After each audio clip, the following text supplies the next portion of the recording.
Eu sou Esther, junto com meu esposo Celso, a gente serve ao Reino de Deus ali no Ministério Mevan. E o Senhor colocou, sobre nossa responsabilidade o Ministério Vida e Apoio, ou o Grupo Vida e Apoio, como a gente chama carinhosamente. Para falar um pouquinho do Vida e Apoio, que foi a incumbência que me foi me dada, o pastor Júnior pediu que a gente estivesse falando a respeito desse projeto, dessa ferramenta, como a gente gosta de chamar, porque entendemos que é uma ferramenta que o Senhor deu para que a gente pudesse estar, para que vidas se chegassem a Ele também. Eu gostaria de estar pedindo que você abrisse a sua Bíblia no livro de Atos, Atos 16. Essa foi a palavra que o Senhor ministrou ao nosso coração no início da nossa caminhada com Cristo. Atos 16, o versículo-chave, aquela palavra rema, para a nossa vida, foi no versículo 31. Mas eu queria ler com vocês também o 26.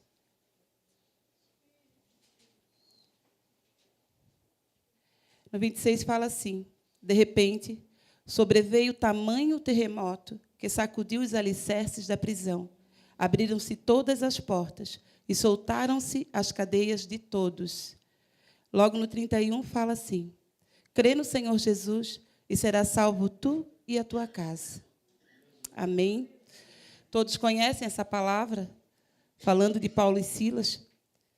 Falando um pouquinho antes, ali o texto nos relata que Paulo expulsou um espírito de adivinhação de uma jovem, e com aquilo os senhores dela acabaram perdendo a ferramenta que produzia dinheiro para eles. E, por isso, eles foram açoitados e foram parar numa prisão. E, quando chegou todo naquela prisão, teve todo esse desfecho. A palavra fala do carcereiro, da forma como Paulo e Silas foram açoitados e ficaram presos num tronco, acorrentados, e que, durante a noite, eles adoravam o Senhor, glorificavam o Senhor, em meio a tanta tribulação, em meio a tanta luta. Se nós formos analisar o texto, a gente ia ver, poxa, eles foram lá e estavam fazendo bem, estavam sendo açoitados por isso.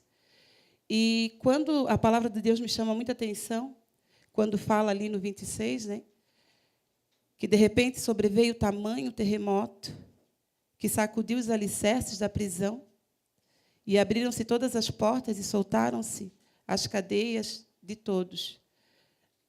Quando Deus me mostrou essa palavra, eu me encontrava numa prisão também, porque eu tinha na minha família um familiar, um membro da minha família, meu irmão, que era dependente químico. E, para quem, não sei se alguém aqui tem esse problema na família, mas conhece um pouquinho a respeito da problemática da droga, é muito difícil a gente, como familiar, a gente ver uma solução ou acreditar em alguma coisa. Os membros da própria família, eles acabam desacreditando e achando que não tem solução nenhuma para aquela situação, em meio a esse contexto.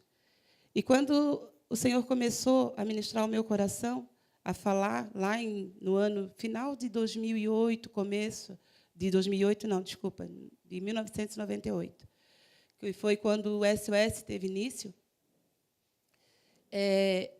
eu conheci o trabalho da Casa de Recuperação, não tinha Mevan ainda, e, nesse período, eu fui levar o meu irmão para uma casa de recuperação, porque alguém falou que poderia dar certo, porque ele falou que ele queria uma ajuda, e, sem saber o que fazer, mas não acreditando no resultado, porque a gente, como família, a gente aposta todas as fichas, mas está desmotivado, sem Deus, sem acreditar que poderia dar certo, mas até como refrigério, para ter um tempo sem preocupação, descansar a cabeça no travesseiro, não ter aquela preocupação de ligar um aparelho de TV e ouvir uma notícia, achar um corpo em tal lugar, e, de repente, a gente se deparar, é o meu querido que está ali. Então, diante de todo esse contexto familiar, juntamente com uma pessoa com problema de dependência química, eu e a minha família, a gente vivia. E eu conheci o SOS nesse tempo. E eu tenho que falar um pouquinho desse começo, até para chegar no Vida e Apoio, Porque, quando eu fui ao SOS, eu fui no escritório, que, na época, tinha o nome de Gênesis, onde fazia-se a triagem dos meninos que iriam para casa. Na época, se eu não me engano, acho que eram 10 pessoas que se comportavam na casa. Era uma casa de madeira, não é a estrutura que o SOS é hoje. E eu acho que eram 10 pessoas que comportavam naquele ambiente. E eu fui lá, entrei em contato com o pastor Lapa e conversei com ele, foi feita a triagem do meu irmão e ele foi para a casa de recuperação. E, durante esse processo, na primeira visita na casa de recuperação, nessa época, ela era com 30 dias. A pessoa ia, ficava 30 dias interna, ela teria direito à visita. Só que eu desconhecia esse mundo. Eu não sabia como é que era.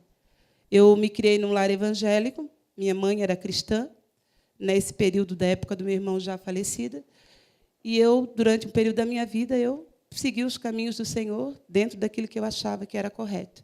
Me afastei. Esse período era o período do afastamento, onde, na minha casa, a única intercessora, que era minha mãe, já havia partido, e o Senhor tinha urgência em levantar outra pessoa para estar intercedendo pela família. E o Senhor começou a ministrar comigo algumas coisas. As coisas que eu fazia, a minha vida que eu achava que era correta, eu já era casada, meu esposo não era cristão. Dentro da minha normalidade, eu achava que estava tudo certinho, tudo perfeito, mas não estava. Eu tinha um vazio muito grande, eu tinha N problemas, né? Tanto na minha família, como no meu casamento, relacionamento. E, nesse período, eu fui até esse escritório para saber como é que funcionava. Meu irmão foi interno, tudo certo, glória a Deus. Mas eu cheguei lá e eu disse assim, poxa, eu preciso saber, né, o que estão fazendo com ele lá. Porque, querendo ou não, ele é meu querido, eu preciso saber, eles levam para lá, no meio do mato. E aí eu comecei a participar, porque, nesse escritório do Gênesis, tinha uma reunião que ela acontecia toda sexta-feira. E a gente levava, como familiar, uma correspondência, né, durante esse período de 30 dias, entregava lá, eles faziam chegar até o interno, e o interno, precisando de alguma coisa, também nos trazia. Esse escritório era recebido ali doações, né, sacolão e contribuições, era o centro, né, era a base do SOS aqui em Itajaí. E eu comecei a ir lá. Na época, tinha uma pastora, a pastora Cássia, que fazia esse trabalho lá juntamente com o pastor Lapa. E essa mulher, todas as vezes que eu chegava lá na sexta-feira, ela sempre me retia. Chegava e ficava conversando comigo, puxando conversa, e, sabe, querendo saber de mim.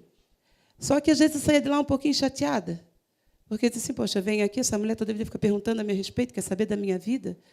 Né? E, todas as vezes que eu falava alguma coisa, ela vinha e me confrontava com uma palavra. Ela vinha e trazia algo de Deus. E só que aquelas visitas semanais começaram a ficar prazerosas para mim, porque eu ia num lugar onde alguém me ouvia, e ali era ministrada a palavra. Toda reunião era lida a palavra, sempre o pastor Lapa encaminhava alguém para ir lá dar uma palavra, conheci algumas pessoas lá, mas aquela mulher em especial, ela me chamou a atenção, porque todas as vezes que acabava, ela parava, e daí, Esther, como é que está a tua vida? Como é que está a tua casa? Como é que está teu casamento? Né? Como é que está o contato com teu irmão? E aquilo me incomodou realmente, porque eu não tinha problema. Eu não tinha problema nenhum. Por que aquela mulher insistia em querer saber de mim? A minha vida estava muito bem, obrigada. Só que não estava, gente. Não estava. Né? Eu até costumo dizer no vídeo de apoio que, para o dependente químico, é tudo mais fácil. Né? Ele é rotulado, ele é usuário de droga. Pronto, acabou. Tudo quanto sinônimos, né? A gente pode até associar assim, ó, ele rouba, ele mente, ele pode fazer isso, ele pode fazer aquilo, tu associa tudo a ele. Só que o familiar é diferente, né? A gente chega numa reunião dessa, tudo bonitinho, tudo arrumadinho, todo mundo certinho, né? E aí tu vem cá, tu fala aquilo que tu queres falar, aquilo que tu permite que as pessoas saibam a teu respeito, e deu, né? Tu sai dali com a mesma imagem que tu chegou. E, para o dependente químico, é diferente. E eu era uma pessoa dessa forma. O problema é dele, eu não tenho problema nenhum. Né? E, às vezes, a gente, como familiar, a gente se torna muito crítico. E eu entendo algumas coisas em Deus hoje, porque a gente, por não saber como lidar com a situação, a gente acaba maltratando aquela pessoa, judiando dela, desprezando ela. Por que não dizer até odiando ela? Só que depois, em Deus, eu entendi que esse ódio, que esse desprezo, Na verdade, é uma defesa do familiar. Por quê? Porque eu não sei como ajudar. Eu olho para aquela pessoa e eu vejo o meu querido ali. Eu olhava para o meu irmão e eu tinha uma lembrança dele de quando a gente brincava em casa, quando a gente ia limpar o chão, que a minha mãe passava cera, e ele me colocava em cima daquele escovão e ficava me puxando na casa. E eu tinha saudade disso. Só que, quando eu olhava para aquele homem, usuário de droga, a casca era dele, mas o conteúdo não era. E eu não gostava daquilo que eu via. E a minha defesa, para que eu não me machucasse mais, porque eu estava ferida, eu estava machucada, que eu queria aquela pessoa de volta e eu não tinha, a minha defesa era o quê? Vou me afastar dele, vou ignorar ele, vou hostilizar ele. Era uma defesa que o Senhor me fez entender isso depois. Só que tudo isso, gente, como o pastor Ulisses falou, tem um processo. Tudo isso eu tive que passar pelo processo. E, nesse período, foi muito bom para a minha vida, foi muito pontual. Chegamos em 2000, quando o Mevan abriu, né, meu irmão já havia saído da casa de recuperação, já estava congregando na igreja, já estava tudo bem. Só que esse trabalho, com o crescimento da igreja e tudo, ele começou a ficar diferenciado. Havia um escritório, havia tudo, mas aquela pessoa que a gente chegava lá e conversava não tinha mais. E, nesse período, em 2001, de 2000 a 2001, isso começou a arder no meu coração, porque, durante esse período que eu fui acompanhada por essa mulher, eu recebi... eu tive muito conserto com Deus e com o meu irmão. Com 3 meses de interno, eu cheguei no centro de recuperação, e, quando eu cheguei lá, eu cheguei próximo dele e disse assim: João, eu quero te pedir perdão. Aquilo, para ele, foi uma coisa que desarmou ele. Como me pedir perdão? Mas me pedir perdão por quê? Eu é que fiz, eu é que foi. E ele começou a trazer tudo para ele. Eu disse: não, eu quero te pedir perdão porque eu alimentei um sentimento e eu não soube tratar contigo, eu não consegui ver tu como Deus te vê. Eu não consegui enxergar. Eu te amei no meu amor, eu olhei para ti com os meus olhos. E, quando a gente entra na presença do Senhor e a gente permite que o Senhor coloque do amor dele, aquele amor de Coríntios 13, que o Ulisses falou aqui, no nosso coração, quando a gente diz: Senhor, entra na minha vida e permita que eu olhe as pessoas com os teus olhos, porque nos nossos olhos nós somos limitados. Se eu for olhar, eu vou olhar os defeitos, eu não vou olhar as qualidades da pessoa. Quando eu tive essa atitude, passando por esse processo, o Senhor começou a abrir meus olhos no mundo espiritual. E eu começava a olhar para o meu irmão e eu não via ele como culpado, mas eu via ele como inocente, como vítima desse demônio chamado droga. E aí eu entendi que, conjuntamente com ele, eu também precisava de ajuda. E aqueles confrontos foram bons para mim. 2001, diante de toda essa situação, desse contexto que eu estou dando uma pincelada aqui, que eu vivi como familiar de dependente químico, eu mais uma irmã, que já não está conosco, a Zilda, eu compartilhando isso com ela, ela disse: não, Esther, isso queima dentro de ti, porque eu entendia que o Vida e Apoio, hoje Vida e Apoio, ou aquele escritório, era uma porta, porque eu era uma pessoa que estava afastada dos caminhos do Senhor. E foi ali que eu fui ministrada. E eu disse: é uma ferramenta que o Senhor está dando, e a gente precisa aproveitar. Chamamos o pastor Lapa, o pastor Luiz, o pastor Júnior, na época, também recém saído da casa de recuperação, pegou junto com a gente, mais alguns irmãos, nos reunimos e fomos trabalhar em cima desse projeto. Não, tudo bem, o pastor abençoou, o pastor Lapa, o pastor Luiz deu a bênção, vocês comecem esse trabalho. Não, pastor, porque Deus fez, porque Deus falou, da mesma forma que fez comigo, vai fazer com outras pessoas, e assim nasceu. O nome foi o Senhor que deu, Ministério Vida e Apoio, e a gente hoje trabalha toda terça-feira à noite. A gente tem uma reunião que ela acontece às 20 horas, lá no templo, na igreja, né, numa das salas ali anexa, a gente faz essa reunião. O Vida e Apoio hoje ele tem uma configuração. Ele trabalha com 3 salas. A gente trabalha com uma sala com a família, uma sala ao lado com o dependente químico e uma outra terceira sala com aconselhamento individual. Por quê? Porque no grupo, muitas vezes, como a gente leu aqui, em Atos 16, 26, falou ali que no meio, esse contexto aqui, esse cenário em que Paulo e Silas estavam, onde as cadeias foram abertas, né, onde os grilhões foram quebrados, esse contexto, o cenário, era de uma prisão. E o Senhor me fez ver que eu estava nesse contexto. Mas eu vivi esse versículo na íntegra da minha vida. Porque a partir do momento que eu comecei a glorificar o Senhor, a entender, a abrir o meu coração e a permitir que o Senhor entrasse, fizesse, os grilhões começaram a ser tirados, as cadeias foram abertas, e o processo de Deus na minha vida começou a acontecer. Só que o cenário ainda era o mesmo. O meu irmão ainda estava na casa de recuperação, ele corria o risco de, quando sair, ele cair.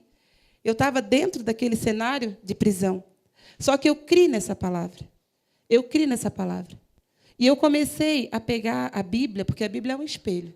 Se nós colocarmos ela na nossa frente, ela vai nos mostrar. Se eu mentia, eu tenho que parar de mentir, porque Deus não se agrada disso. Se eu roubava, eu tenho que parar de roubar, porque Deus não se agrada disso. E a Bíblia mesmo começou a me confrontar. A palavra de Deus começou a me confrontar. E eu disse, não, Senhor, eu quero. Eu digo, Senhor, o que eu preciso fazer para que o que aconteceu na família desse carcereiro aconteça na minha casa? Aí eu fui lá, o Senhor me mostrou, lá no capítulo 31, onde fala, crê no Senhor Jesus e será salvo tu e a tua casa. Aí eu entendi, irmãos, em Deus, que a responsabilidade não era do meu querido, a responsabilidade era minha. Que se eu me posicionasse em Deus, a minha casa ia ser atingida. E aí eu parei de querer a cura para o meu irmão e comecei a galgar a cura para mim. Eu quero ser curada, Senhor. Eu preciso ser tratada. Trata comigo primeiro. E o processo foi lindo, porque eu comecei a ser tratada e curada aqui, e o meu irmão começou a ser tratado e curado lá. A nossa caminhada em Cristo começou juntas. Foi tremendo, gente. Eu tive, durante o período, meu irmão hoje já está com o Senhor. Eu glorifico a Deus por isso. E durante o período em que o Senhor permitiu que ele ficasse aqui conosco, eu tive aqueles anos que foram me roubados, sabe, que eu não tinha a presença dele. Eu tive aquele homem, aquele amigo, aquele conselheiro, de uma forma tão tremenda e tão intensa, que, olha, eu trocaria todos os anos anteriores por aqueles... Ele viveu, depois de liberto, 5 anos. Por aqueles 5 anos que ele passou limpo e liberto. Eu glorifico a Deus por isso. A intensidade em que a gente viveu isso. Eu lembro, no dia da morte dele, ele faleceu, por consequência até das drogas. O Senhor não quis curar ele, tá? E ele não queria ser curado. Eu pedi para o Senhor e eu pude acompanhar o processo dele, no período em que ele estava acometido com a enfermidade, com câncer no esôfago. E eu lembro que eu pedi permissão para o meu marido, conversei com o meu esposo. A medicina dizia que ele ia durar 3 meses. O câncer que apareceu nele era algo que não tinha como. E ele durou 11 meses. E esse homem me surpreendeu, porque todas as vezes que eu chegava no hospital, as enfermeiras diziam para mim, Esther, chama o teu irmão, eu não sei onde é que ele está.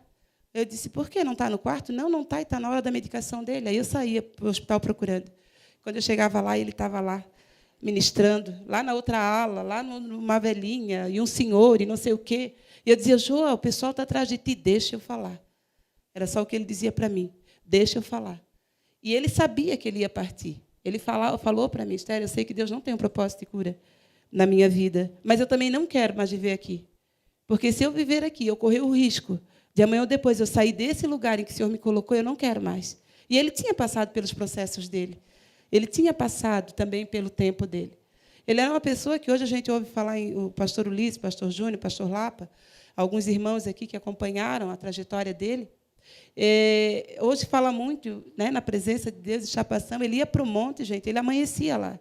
E a gente chamava a atenção dele, até por conta do cuidado que ele tinha que ter, e ele falava, não, eu não quero. Eu passava aqui na Praia Brava, que é uma praia que a gente tem aqui na cidade, para quem não é daqui, eu passava aqui usando droga a noite toda, por que eu não vou ficar no monte adorando meu Senhor? Sabe? Então, ele fazia umas coisas loucas que eu duvidava. Eu dizia, não, Deus não pode estar nesse negócio. Mas eram umas coisas muito doidas, assim. E quando ele estava no dia da morte dele, ele falou, era umas 3 horas da tarde, ele partiu umas 6 horas, e ele me chamou no quarto, segurou na minha mão, e ele falou, as últimas palavras dele para mim foi o seguinte, ele disse, Esther, eu estou indo. Permanece. Não olha nem para a direita, nem para a esquerda. Fica firme, porque eu quero te encontrar na glória. Ele tinha certeza de onde ele estava indo, gente. E isso não tem preço que pague. Isso não tem nada. Nada nesse mundo vale a pena. Sabe? Então, às vezes a gente canta aí, ó, né, louvores ao Senhor, dizendo, Senhor, eu trocaria. Será que nós trocaríamos mesmo? uma vida toda por um dia na presença do Senhor com essa intensidade? Será que nós estamos dispostos a abrir o nosso coração e dizer, Senhor, entra, eis-me aqui, faz, tira tudo que tens que tirar e fazer? Amados, eu sei que cada um de vocês aqui tem um chamado específico. Eu sei que essa escola é uma escola pontual. Eu estava ali atrás adorando o Senhor, eu consigo olhar para o rosto de cada irmão que caminha junto com a gente. Meu cunhado ontem estava aqui ministrando, né? Ontem de ontem, não lembro, o Idmar, falando sobre restaurante comunitário. Eu olhar o Idmar hoje com a família servindo ao Senhor, vocês não sabem o que é isso. Eu conhecer o Idmar da forma como eu conheci. Saber o que Deus fez na vida dele, na minha vida. Quando eu criei nessa palavra, quando eu criei nessa promessa do Senhor, foi muito difícil, gente. Porque o restante da minha família não estava crendo e não estava vendo da forma como eu estava enxergando. Mas eu digo, Deus, se tu estás falando, eu acredito. E eu quero essa mudança para a minha vida e para a minha casa. E o Senhor foi fiel. O Senhor é fiel. O Senhor é fiel, irmãos. Hoje, os irmãos que nos acompanham, eles sabem. Meus sobrinhos estão servindo ao Senhor. Hoje eu posso dizer que a minha casa serve ao Senhor. O meu cunhado faz coisas que eu não entendo. Às vezes eu fico até meio assim. Eu digo, Deus, o que é isso? Sabe? Eles estão cuidando de uma criança que não é deles. Um loiro, que eu já mandei que pintasse aquela criança. Corta isso, irmão. Brincadeirinha. A criança chega perto de mim, loirinha, encaixadinha, tia. Digo, glória a Deus, aleluia. Gente, isso é amor de Deus no coração. E já tem mais uma criança também, que ontem a gente estava, ele também faz parte do vídeo de apoio, ele e a Carla. E ontem eles estavam relatando para mim e para o meu esposo que tem mais uma criança de 4 meses que o Senhor está dando para eles cuidar. Né? E eles estão nessa pegada. Então, olhar isso, gente, isso é coisa louca. Meu sogro, minha sogra não entende isso. Acho que a gente é tudo louco. Acha que a gente é louco, mas é louco, sim, por Deus. E entender isso e fazer isso, gente, é maravilhoso. Não tem preço. Eu sei que cada um de vocês tem um chamado. Eu sei que cada um de vocês tem uma direção de Deus para algo determinado. Né? Vocês, nesses dias aqui, estão aprendendo muita coisa. O Senhor está pontuando e está mostrando várias ferramentas que Ele já nos deu, né? E que está fazendo através do Ministério Mevan. Eu sei que muitos de vocês estão se identificando durante esse período. Estão se identificando, poxa, é isso aqui que queima dentro de mim. E é assim mesmo, tá, irmão? Se está queimando, se aquela vozinha que eu digo que é a vozinha que fala baixinho dentro da gente, que é a voz do Espírito Santo está falando contigo nesse momento, ou durante essa EMAP, é isso que o Senhor tem para a tua vida. Como o pastor Ulisses falou, não espera ter recurso. O Senhor vai preparar. Ontem o Idmar, quando ele me contou a respeito dessa segunda criança, que eles já estão correndo atrás para poder cuidar, porque vai cair no abrigo. E eu falei para o Idmar assim, Idmar, Deus tem um jeito meio louco de fazer as coisas, né? Ele não prepara a estrutura para depois dar o que a gente tem que cuidar, né? Foi assim com cozinha comunitária, foi assim com o Mevan, quer dizer, o SOS, né? O SOS começou, depois nasceu o Mevan. Olhar para a vida de cada um deles aqui, tem mais pessoas que vão passar por aqui. Projetos que a gente tem, como Brigada do Reino, como Toque Vidas, é uma coisa louca, como Sertão, gente. Como Sertão. Gessé, menino desse, saindo com a esposa e com o filho, indo para lá, por quê? Eu não consigo entender. Como ele também não entende o vídeo de apoio. Eu não consigo entender a cozinha, como o Idmar também entende a cozinha, porque isso queima dentro deles. Isso arde dentro deles. Sabe? Eles estão ouvindo essa voz baixinha, eles estão ouvindo a voz de Deus. Então, gente, eu olho para a vida do pastor Luiz e do pastor Lapa, 2 homens que não almejaram nada disso, não programaram nada disso. Não foi assim, então tá, vamos se unir, eu e tu, Lapa, de repente, pastor Luiz, né? E porque assim, meu Deus, lá em 2015, no final, em novembro, vai ter uma EMAP que vai vir gente. Não foi planejado. Porque o Mevan vai ter um galpão, depois vai ter outro galpão, porque vai ter abrindo. Não foi planejado. Só que esses 2 homens, eles ouviram a voz de Deus. Deus falou com eles. E eles deram ouvido à voz de Deus. Eles não entenderam nada. Porque não tinha, Deus não mostrou o desenho para eles. Assim, em 2015, vocês vão chegar e vai estar tudo desse jeito. Não foi dessa forma. Só que Deus falou no coração deles, Deus ardeu algo dentro deles. E eles se posicionaram. E eles disseram, eis-me aqui, Senhor. E disseram sim para o Senhor. E aí, hoje eu olho, parece uma ramificação, né? é brigada, é instituto, é isso, é aquilo, e vai indo, e vai indo. Eles, de repente, não arde dentro deles da forma como arde a cozinha, ou os projetos dentro de cada um, em especial o chamado que o Senhor deu. Deus deu, né? Mas eles estão entendendo e estão ouvindo.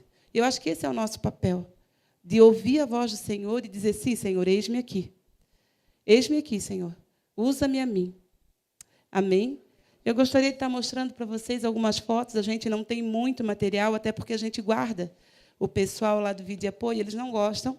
O vídeo de apoio, ele acontece na igreja, como eu já falei. Ele é uma ramificação também da casa de recuperação. Né? Os meninos, quando estão na casa, a gente trata com a família, até porque a gente entende, né, que, quando esses meninos voltam para casa, eles precisam ter uma estrutura. Né? Ali fala um pouquinho do vídeo de apoio, que é o mesmo texto que está no folderzinho que vocês receberam. Pode passar, Emerson. Aí é uma das reuniões, né? A gente até procurou, as pessoas que estão aparecendo é pessoal da equipe, a gente preserva a identidade dos demais, porque aqui foi uma confraternização do pessoal do vídeo de apoio. Aqui a gente tem... Né, para um pouquinho aqui, Emerson, eu queria falar um pouquinho a respeito dessa senhora. Essa senhora que ela está com a mão levantada ali, ela passou conosco faz uns 6, 7 anos atrás. Né? Como eu falei para vocês, o vídeo de apoio começou, né, comigo, com a Zilda. Tem uma equipe de pessoas que trabalham junto com a gente. Algumas pessoas já fizeram parte, hoje já não estão mais. A pastora Alessandra, esposa do pastor Lapa, durante 5 anos também caminhou com a gente. Né? E essa mulher, ela tem uma história muito, muito legal, assim, da gente estar compartilhando com vocês. A pastora Alia até chamava ela, a gente chamava ela de dentinho, sabe? Porque essa mulher, quando ela chegou para a gente, ela chegou toda encurvada. As mãos dela ali, ela está bem, a mão dela, mas a mão dela era toda torta.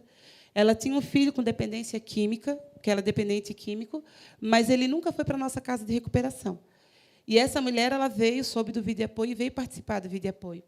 E, nossa, ali ela está bem, né? Ela chegou totalmente desestruturada. Né? Ela está com o cabelo pintado, ela está com uma fisionomia bonita. E eu lembro que a pastora Alice sentou com ela algumas vezes, né? Ministrou com ela. Como eu falei para vocês, a gente tem essa terceira sala, né? Onde a gente trata, em particular. E foi ministrado com essa mulher. E a gente, na primeira reunião que ela veio, a gente confrontou ela com a palavra. Né? E ela saiu de lá me odiando. Assim. E aí, na próxima reunião, ela chegou para a pastora Alice e disse assim, pastora, eu não quero mais falar com aquela pastora ali, não. Porque isso é pastor. E a gente respeita, gente. Não, tudo bem, querida, então eu vou cuidar de ti. E a gente começou a tratar com ela, a trabalhar com ela. Essa mulher hoje ela não congrega mais com a gente, ela congrega numa igreja próxima da casa dela. Essa mulher ela foi totalmente transformada, liberta. O Senhor tirou essa mulher de lugares.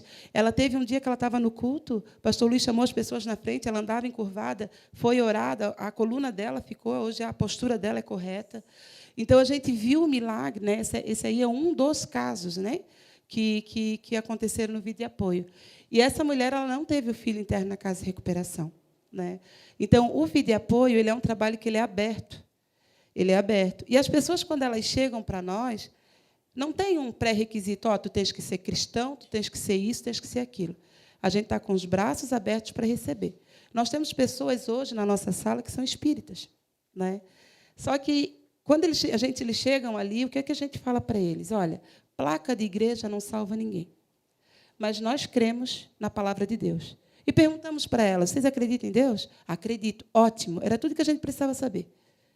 Né? Então, dentro disso, a gente ministra a palavra. E, à medida que elas vão falando, porque a gente ouve mais do que fala, né? À medida que no grupo vai interagindo, vai contando, vai falando da sua dificuldade, o Senhor vai nos capacitando, vai nos dando graça, e a gente vai ministrando em cima disso. O nosso foco, o objetivo, o que é? Que eles esqueçam a sala ao lado, ou o querido que está em casa. Porque o problema não é o querido. O querido está sendo tratado na sala que está ao lado. Lá, com o pastor Edmar, com o meu esposo, com o pastor Antes, ele está sendo cuidado lá. Naquela sala ali da família, é a família. Da mesma forma como o Senhor trabalhou comigo, começou a mostrar coisas a respeito da minha vida, que eu precisava mudar, É isso que a gente faz com que eles entendam também e que queiram também. O Vida e Apoio não é um lugar para que as pessoas venham e fiquem, apesar de que a gente tem pessoas ali que tem umas que já está há 5 anos, tem outra que está um pouquinho mais, ou 3 anos, tal, porque querem e a gente também não. Mas é um lugar de rodízio mesmo. Nós temos pessoas hoje que passaram pelo Vida e Apoio que já estão em outros ministérios, já trabalhando. Eu posso dar um exemplo aqui, que é o Jorge. Hoje, ele e a esposa estão vindo nos auxiliar no Vida e Apoio também. Foi um menino que não foi para a casa de recuperação, passou só no Vida e Apoio. Ele estava separado da esposa e eles voltaram, reataram, a gente ministrou com eles. Hoje, ele serve no Ministério de Homens da Igreja, a família restaurada. E foi mais um resultado positivo para a honra e glória do Senhor. E esse homem já está trabalhando, congregando e vivendo a vida dele. Temos outros casos, gente, que a gente não tem como dizer, olha, não vem mais. Tem um caso que eu gosto muito de citar, que é o Perini, um senhor que ele é usuário de cocaína. E ele tem uma debilidade muito grande. Os meninos lá na outra sala, o pastor Antes, o pastor Edmar, o pastor Celso, eles ministram com ele. Ele já está conosco há uns 8 anos. Passou por vários processos, mas ainda é dependente químico. E aí, às vezes, ele some. Passa 2, 3 meses que não vem. Daqui a pouco aparece Perini, de novo. E aí, chega lá e ele fala assim, meu marido comenta comigo que ele está sempre na outra sala. Ele fala assim que eu chego nesse ambiente, eu não sei o que acontece. Tem algo diferente aqui, o diferente que o pastor Ulisses falou. Tem algo diferente aqui. Aí dá um problema na casa dele, ele corre, vai para lá. Porque aqui eu posso. Outro dia ele chegou lá com a mão toda estourada, e mostrando para a gente. Aí falou assim, olha, isso daqui foi porque eu esmurrei a parede porque eu não queria bater no meu filho. E aí, quando ele sai de lá, ele sai de uma forma diferente. O Vida e Apoio está ali, gente. O Vida e Apoio está ali. Ele está ainda nesse lugar? Está, mas Deus está transformando. Ele sabe onde é que ele pode se alimentar. E eu creio no milagre na vida daquele homem e daquela família. Eu creio nisso. E é isso que nos faz estar caminhando e continuando esse trabalho que o Senhor tem nos feito. Emerson? Eu acho que já repetiu, né?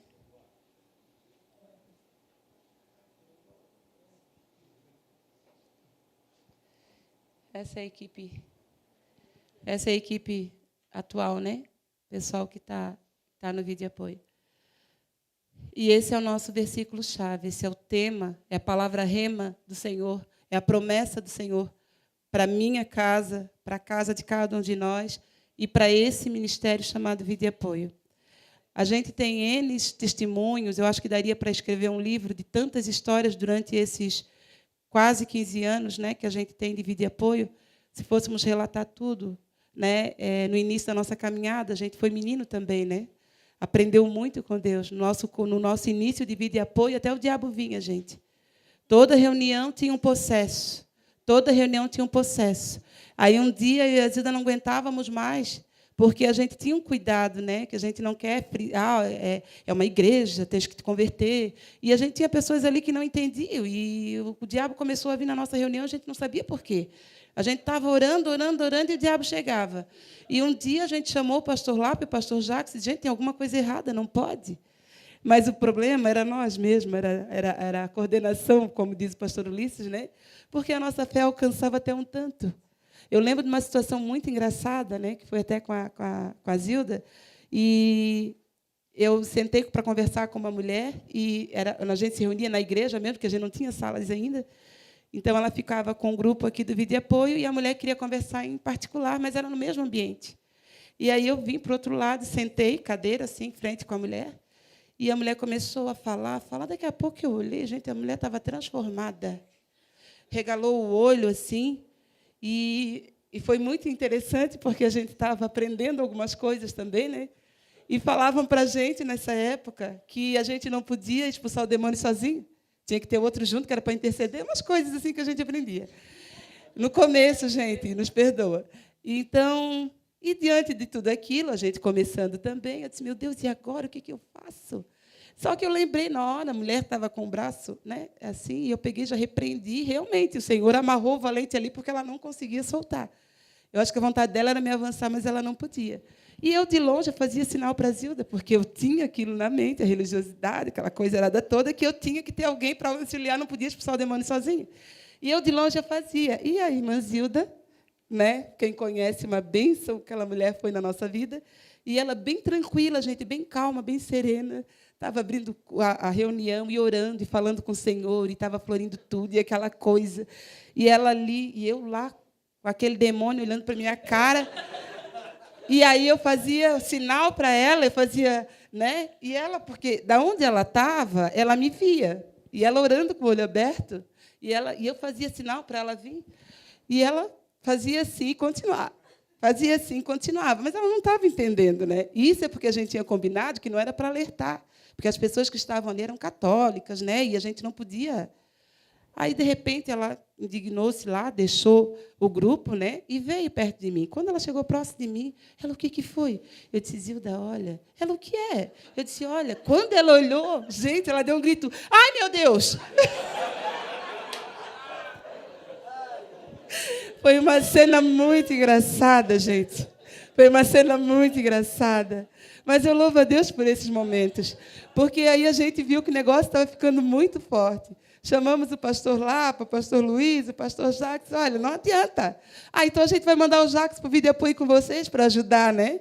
Porque aí o Jacques é o caça-fantasma tal. E aí o Jacques vai para lá para ajudar vocês, porque não dava, gente. O diabo estava vindo toda a reunião. Só que o negócio não era com o Jacques, o negócio era com a gente. Nós é que tínhamos que nos posicionar. Nós é que tínhamos que dizer, olha, diabo, aqui tu não entra. Aí, quando a gente entendeu isso em Deus, nunca mais o diabo apareceu.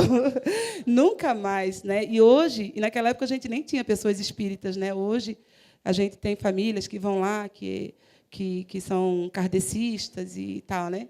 Mas foi uma cena que a gente aprendeu, né? Como eu falei para vocês, teve um processo. Né? E a gente cresceu em Deus, né? Aprendendo, né? Com os nossos erros, né? A gente acabou aprendendo mais isso também. Gente, o vídeo de apoio, eu poderia falar muita coisa, né? Dar outros exemplos para vocês. Teve uma situação também que eu gostaria de relatar aqui, que foi de um jovem que ele teve na casa de recuperação, e nessa época eu ainda fazia triagem do vídeo do SOS, e ele foi pedido para ele ficar, a família pediu, insistiu, a gente estava acompanhando também.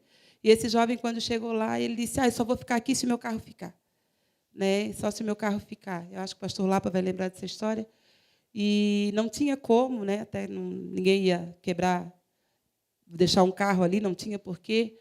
Mas o menino não queria ficar na casa. Né? E, depois que ele saiu, os pais vieram para casa e ficaram tristes, porque o menino não quis ficar. Tal, e a gente, olha, vamos estar orando. Quem sabe, numa próxima oportunidade, ele fique com a gente. Tal. E o rapaz não ficou. Os pais estavam cansados, né, da situação em si, foram para uma casa de praia. O jovem morava numa casa. Esse casal tinha uma filha que morava na frente e a casa deles era atrás, no mesmo terreno. E esse jovem morava com os pais. E os pais foram para a praia. A irmã não sabia que o irmão estava por ali. Naquele final de semana, ele usou droga, teve uma overdose. Né? A irmã não deu conta do sumiço dele, né? Não se ateve a isso. Eu sei que, quando os pais retornaram na segunda-feira, que abriram a porta, o jovem estava morto. Então, a gente também tem histórias assim que, infelizmente, não era esse o desfecho que nós gostaríamos que tivesse tido. Mas tem muita coisa boa, gente. E a gente sabe que o Senhor quer fazer. Mas, para isso, a gente tem que acreditar. A gente tem que crer. E eu falo muito desse versículo, que foi uma palavra rema, porque, quando ali no 26 fala a respeito da prisão, e que foi aberto, grilhões foram quebrados, eu vi todo o contexto, o Espírito Santo me mostrou Esther, o cenário era o mesmo. Eles ainda estavam na cadeia. Não mudou. Só que mudou algo dentro do carcereiro. Ele mudou algo. Porque ele viu que eles poderiam sair e não saíram. E, dentro desse contexto, a gente é liberto. E é isso que a gente tenta passar para o vídeo de apoio. Eu tenho famílias lá, esse moço que eu citei, o Perini, que ainda não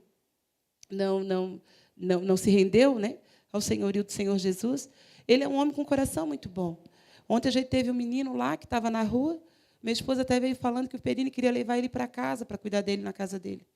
Né? Então, eu disse assim, poxa, Celso, eu acho que o caminho já está... O mover de Deus na vida desse homem já está acontecendo. Porque muitas pessoas passaram por aquela sala e o Perini nunca se compadeceu de querer ajudar alguém. E esse momento chegou na vida dele. O Perino já está 8 anos? Tá, mas o tempo é ele com Deus, não sou eu. Né? Não é a gente que determina quanto tempo tu podes ficar naquele lugar. Né? A gente entende que ali é uma porta, a gente entende que o Senhor quer entrar, a gente entende que tem que ter uma legalidade da pessoa para que o Senhor entre, porque o Senhor é educado. O diabo, ele invade vidas, ele detrona, ele destrói, mas o Senhor, ele é um gentleman, né? Ele tem que ser convidado para entrar na minha e na tua vida e na vida daqueles. E é isso que a gente faz, levar eles a entender que não só o querido, mas nós também precisamos de ajuda, que o negócio começa primeiro em mim, né? Senhor, trata comigo. E que, quando eu permito que o Senhor faça isso, gente, eu não preguei para os meus sobrinhos. Eles olharam para a minha vida e do meu marido. E eles viram a mudança. Eles mesmos, no começo, não acreditavam. O meu irmão, quantas vezes eles achavam que não ia dar certo? Quantas vezes a nossa família disse, isso é fogo de palha, isso não vai perdurar. E hoje eu gosto, porque a gente tem uma reunião familiar, né? Uma vez por mês, e todas as vezes que a gente está reunido como família, a gente lembra com saudade, lembra das brincadeiras, lembra do posicionamento que um dependente químico teve. O meu irmão não conseguiu ver tudo isso que a gente está vivendo hoje, desfrutando no Senhor. Ele não conseguiu ver. A minha mãe, quando lá no começo ela intercedia pela família, uma coisa bem interessante também, falando a respeito de intercessão. Depois da morte da minha mãe, a gente achou uma carta dentro da Bíblia dela. E essa carta era direcionada ao Senhor. E ela falava assim, minha mãe teve 12 filhos, eu sou a última desses 12. E nessa carta ela falava isso. Era uma dedicatória ao Senhor, ela falava do amor que ela sentia por Ele, né? E ela dizia assim, que no final da carta, né, ela se despedia do Senhor, se colocando como serva, né? Aqui é o relato da tua serva. Ela escrevia assim: é o relato da tua serva que anseia e almeja viver na glória contigo e com seus 12 filhos. E assim, foi uma coisa que eu guardo até hoje, né? Eu tenho essa carta até hoje, né? Já fiz cópia e distribuí para a minha família, porque, gente, aquela mulher até depois de ter partido, aquilo ainda mexeu comigo, com os meus, né? E a fé e a convicção que ela tinha, porque ela conhecia o Senhor, e ela sabia que o Senhor podia mudar. E, gente, isso é tão lindo, isso é tão maravilhoso, é algo que a vontade da gente, a minha vontade, às vezes sabe, de pegar assim, bater na cabeça, abrir, enfiar ali dentro, porque é aquilo que a gente vive, que arde aqui dentro, que a gente sabe que vai dar certo. Né? Eu falo assim, gente, eu não estou te falando de uma coisa que eu ouvi falar, eu estou falando daquilo que funciona. Eu estou te falando daquilo que dá certo. Porque quando tanto dependente químico como familiar, não existe uma receita. Quando eles se reúnem ali, né, eles falam o relato, o meu é assim, o meu é assim, o meu é assado. Né? Só muda o personagem. O filme é o mesmo. Ele rouba, ele pega, ele mente, ele isso, ele aquilo, é a mesma coisa. A história é a mesma. O demônio que está agindo é o mesmo. Né? Então, assim, a vontade da gente é de falar. Quando tem pais, mães, esposas, irmãs que chegam no vídeo de apoio, gente, eles chegam detonados. A gente abraça naquele primeiro momento, se a gente pudesse transferir aquilo que está aqui dentro, que a gente já alcançou em Deus, aquela certeza que a gente tem, porque a gente tem certeza disso. Se a gente pudesse pegar aquilo e partir assim, pega, que essa certeza nasça dentro de ti, assim, num já. Mas não é assim. Para essa certeza nascer dentro de mim, eu tive que passar pelo processo. Eu tive que parar de olhar para o meu irmão e olhar para mim. Eu tive que dizer não para muitas coisas. Eu tive que dizer sim para o Senhor. Eu tive que dizer, Senhor, eu quero isso para mim. E eu não abro mão disso que eu alcancei em Deus. Eu não quero perder isso por nada. Não tem nada e nem ninguém que vale a pena. Eu estou indo para 28 anos de casamento, agora em janeiro. Eu amo meu marido. Aqui na terra não tem ninguém. É Deus no céu e Ele na terra. Eu amo meu marido. Mas eu falo uma coisa para ele todo dia. Eu digo, Celso, se algum dia eu te fizer sair da presença do Senhor, olha, tu tens meu aval, minha autorização para... Me esquece. Mas não abre mão do bem mais precioso que tu tens, que é a presença do Senhor na tua vida. Nada nem ninguém justifica isso. E o amor de Deus no nosso coração, ele faz com que eu olhe para o outro de uma forma diferenciada. Eu digo que o meu amor ele é limitado. No meu amor eu não consigo. Eu não consigo, mas o amor de Deus no meu coração é o amor de Coríntios 13, que é paciente, que é bondoso, sabe? Esse amor é o amor de Deus, né? A gente fala muito da nossa humanidade, a nossa luta é diária. Uma outra coisa que eu queria ressaltar aqui, que a gente fala muito no grupo de vídeo apoio, é a respeito de que droga que tu usa. Qual é a droga que está na tua vida? Porque a gente acha que droga é a cocaína, é a maconha, é isso e aquilo. Não. A mentira é uma droga. A inveja é uma droga. A avareza é uma droga. Isso é uma droga que eu tenho que me libertar todo santo dia. Para nós, pastor, então tu já estás... Não estou, eu estou lutando todo dia. Todo dia eu luto contra a minha humanidade. Todo dia eu dou uma ordem para a minha alma. Alma quieta. Para que o Espírito Santo possa interagir com o meu espírito e dominar o meu corpo. Porque eu, sem Deus, gente, eu não quero nem saber. É uma pessoa horrível. Hoje as pessoas olham para a gente, às vezes eu até comento com meu esposo em casa. Nossa, pastora, como tu és calma, como tu és isso. Uns falam isso, outros já falam diferente, né, irmão? Mas, assim, como tu és calma, como isso, que sabedoria. Que sabedoria o quê? Eu não tenho nada. Se o Espírito Santo sair, olha, misericórdia. É só carcaça. Então, todo santo dia, Senhor, eu quero me esvaziar. Gente, eu era uma pessoa muito difícil de perdão.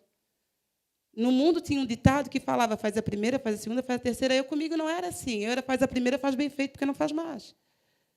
Só Deus para mudar. Só Deus para transformar. Só Deus para dizer, não, vamos caminhar mais uma milha. Mas é todo dia buscando a presença dEle.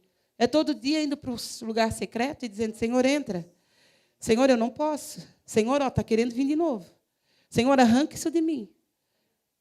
O que é isso? Era a minha droga. Essa era a minha droga. Que não tinha nome de cocaína, que não tinha nome de crack, que não tinha nome de bebida, mas que tinha nome de falta de perdão. Era um demônio que eu precisava vencer. Em Deus. Quando eu dei lugar para que o Senhor entrasse, fizesse e trabalhasse isso na minha vida, o negócio foi acontecendo. Irmãos, eu tenho N situações para falar, assim, testemunhos para dar. Como o pastor Ulisses falou, né? Ele disse que ele não é pregador, ele pregou, né, gente? Ele pregou. Né? Eu não digo, eu também não prego, eu compartilho aquilo que o Senhor fez. O Senhor me dá autoridade para falar isso, porque Ele fez na minha vida. Ele fez na minha casa, Ele fez na minha família, Ele transformou, e Ele está fazendo. Ele está fazendo através dessas vidas que a gente apresentou aqui. Né? Eu louvo a Deus por esse tempo que a gente está vivendo, por tudo que a gente está desfrutando. E eu quero profetizar sobre a vida de vocês, que aquilo que o Senhor está gerando dentro de cada um de vocês, aquilo que o Senhor já tem conversado, falado com vocês no secreto, no oculto, aquilo que muitas vezes tu acha que é bobiça da minha cabeça, isso não vai proceder, não. Não é bobiça, isso é Deus falando contigo. Leve em consideração, sim.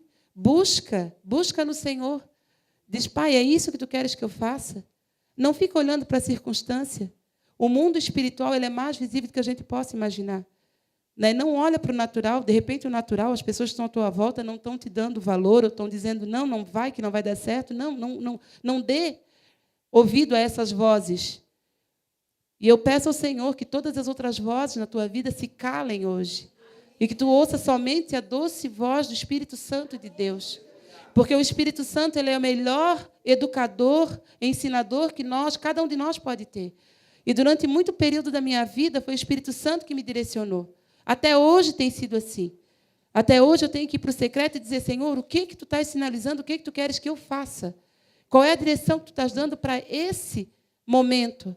E que vocês tenham esse discernimento de Deus, que vocês nunca percam isso. Que vocês busquem no Senhor essa direção. Em todo tempo o Senhor está disposto a te orientar, a te dizer como fazer. E as ferramentas o Senhor já está dando. O Senhor já está entregando, já está te capacitando. Em nome de Jesus. Amém? Pastor Júnior.